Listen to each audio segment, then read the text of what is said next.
एक गांव में एक गरीब लड़का रहता था जिसका नाम राजू था। राजू बहुत मेहनती और ईमानदार था। उसके पास एक पुराना जूता था जो हमेशा फटता रहता था, लेकिन वह उसे ही पहनकर स्कूल जाता था।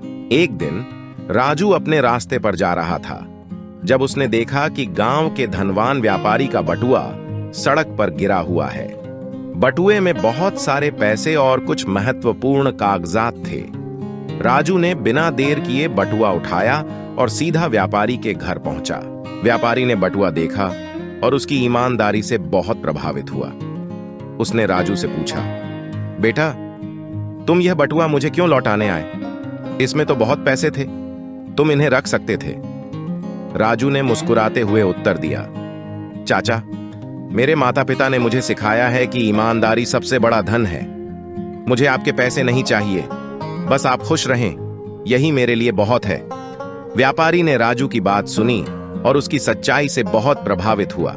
उसने राजू से कहा, बेटा, तुम्हारी ईमानदारी के बदले मैं तुम्हें कुछ देना चाहता हूं। व्यापारी ने राजू को एक नया जूता और पढ़ाई के लिए स्कॉलरशिप दी। राजू की आंखों में आंसू आ गए।